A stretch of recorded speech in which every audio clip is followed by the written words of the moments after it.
here's chapter 4, which is just us talking about some of the compliments that we as the Uprising have gotten from other, veterans and people in the business. I know one that, and these aren't necessarily in order, but I know one that really meant so much to me was we had been the longest reigning, I believe we still are the longest reigning Fire Pro champions, tag team champions. Yeah. And I think we held it for like 13 or 14 months. And I remember we wrestled, they're now called Looks Could Kill, but at the time they were called High Voltage. And we wrestled them and we dropped the titles to them. We had a really good match. I remember we came to the back and Chase Richards, who was running Fire Pro at the time, he's like, he goes, "Hey guys, can you step out here for a minute?" And I'm thinking, oh no, what did we do? And then all I could think is, oh, he's going to ring us for something. We did something wrong. We stole someone's move. Something. We screwed something up. I remember he pulls us outside. And remember, your discretion is advised. He pulled us outside and he looked us dead in the eyes and he said, "You two are the motherfucking shit." And I remember I was just like, in awe. Like, whoa.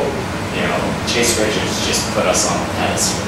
Because to me, Chase Richards is a guy that I don't know how the guy never made it in the business. I don't know why the business would overlook a guy like him. The guy was, he worked hard in the ring. He could have character. He had character. Yeah. Even as a heel, he was good. In his later years, I saw him as a babyface all the time. But even I remember seeing him in the beginning as a heel, and he just cracked me up. It was awesome. And, he's one of those guys I always wanted to work in a singles match. So for him to look us in the eyes and tell us that we are what tag team wrestling should be right now, it just blew me away. Yeah. Along the same lines, Chase Richards is a guy that he has no problems in pulling punches. He'll tell you exactly how you're crap. He'll say it. And I've heard guys in the Fire Pro locker room say that all the time. It's like, Chase will let you know, if you sucked out there, he'll tell you sucked, Yeah. And I think I remember hearing a guy recently say, "Yeah, Chase, every time I heard you sucked, that sucked, that was crap," and all that stuff. He's like, the one time I think that guy, I can't even remember who it was. I think he said it one time. It was Richard Rothschild. Oh, was it? Yeah, it was on my birthday. Oh, okay, yeah. So he was saying, that the one time he came to the back and Chase was like, "Not bad." He was like, "Thank God." But and Chase, like you said, he decided to, I think he's in the hairstyling. I think he owns his own shop up in somewhere in northern Indiana now. But he still comes out and checks out the show every so often. I was actually honored. We did a battle royal earlier this year, and he was chopping the crap out of me. And he throws some chops. You go feel him. Good God. For a day or two. And all that stuff, but I was actually honored he cornered me and did all that stuff to him, and him and another guy were kind of cornering me, and they were supposed to be more of the big the top guys. Tank, yeah. Tank. And I was honored they were actually wanting to do all this stuff to me and all that stuff. And you don't just pull a guy off and oh, let's just beat up on him. And, it's an honor to take a butt kicking from Chase Richards. Also, one Chase Richards' close friends was Steve Zoke. He was actually the founder of Fire Pro. And we'll go on a Fire Pro tangent in the next chapter or whatever. But he was the man who actually, like I said, started Fire Pro Wrestling, and he brought Jeremy in. And I remember going to a show watching Jeremy. He wrestled Tank. Wrestled Machine. Yeah. And he wrestled him or whatever, and I gave him a tape, because back then his tapes, 5 years ago, his tapes, and he obviously, like what he saw, he brought me in along with Jeremy, and like I said, we'll talk about how we formed up there here in a little bit, but I'll remember one thing, and Steve has since passed away. I think he passed away about 3 or 4 years ago of cancer, and I remember him, one thing he was sitting there, and I remember we were talking to him after a show, we're getting ready to leave, saying our goodbyes to everybody and all that stuff. And we'd asked him something, I don't know if, hey, do you want to continue to use us and all that stuff? And he was just eating whatever. He's like, he's like, yeah, he's like, definitely. He's like, and he was just like, you guys entertain me. He's like, it's, you guys just straight up entertain me. And that's still I mean, this is, 4 or 5 years later, and like I said, he's been passed and all that. But that still is one of the top compliments I've ever gotten in wrestling. Is a promoter just saying, you guys entertain me. I just enjoy having you guys around, just to entertain. To be silly, serious, whatever. I took it as we entertain him in every facet of wrestling that you could possibly think of. Yeah. So, and like I said, Chase Richards, Steve Zoak, God rest his soul.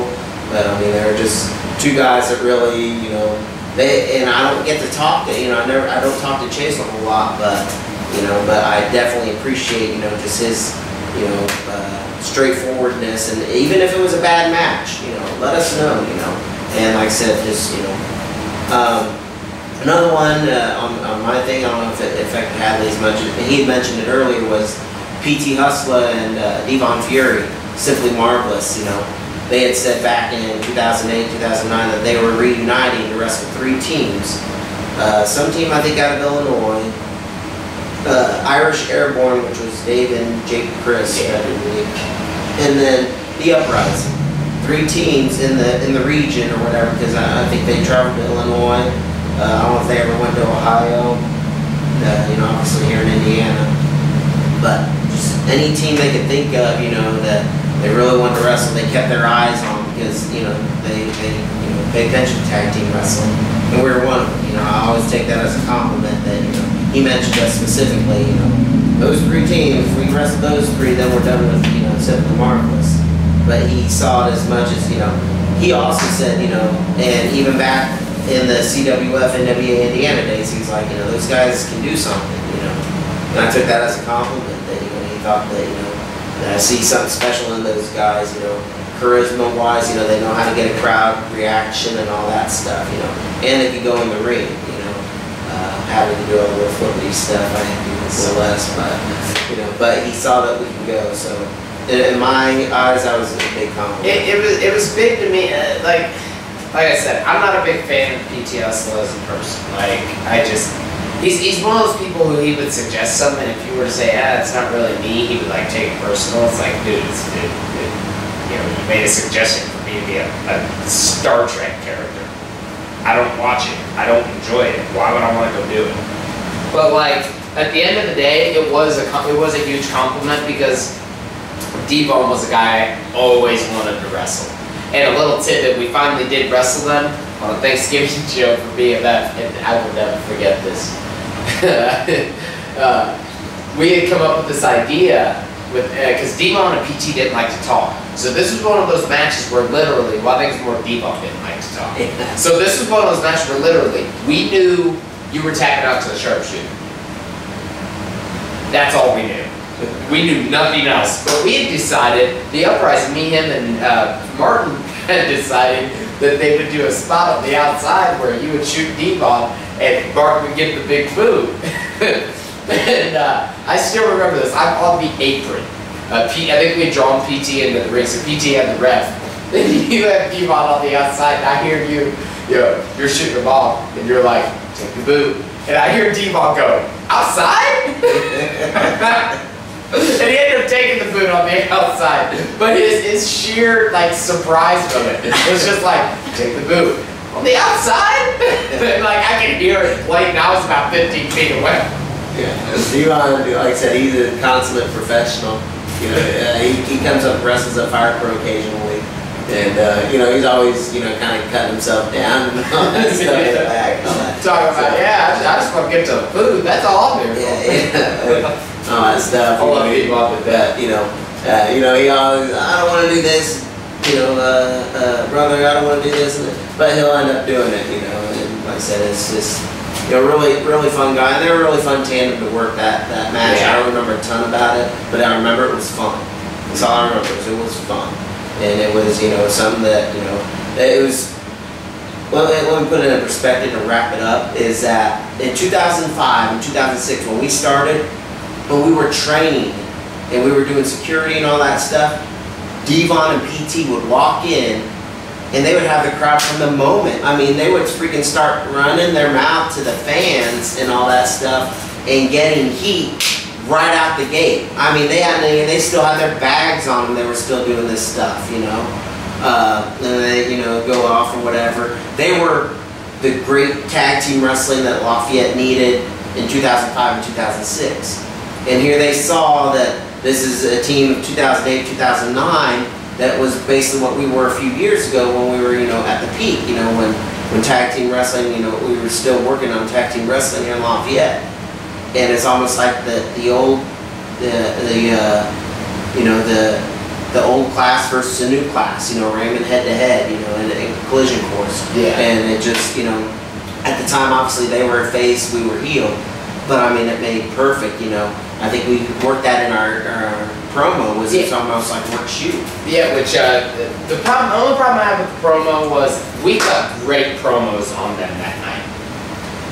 Devon looked like he wanted to care. He wanted to actually give us the time in the day. And PT was just trying to play nonchalant like it didn't matter. So here we are cutting this real serious promo, this really good promo where you brought up the Devon comment from training, and I brought up how the night that me and Jamie Crisis went and watched CWF, how the two guys that we left talking about were PT and Devon, and what I did was I switched it, and I was like, the weird thing is now, when these people leave, they talk about the Uprising.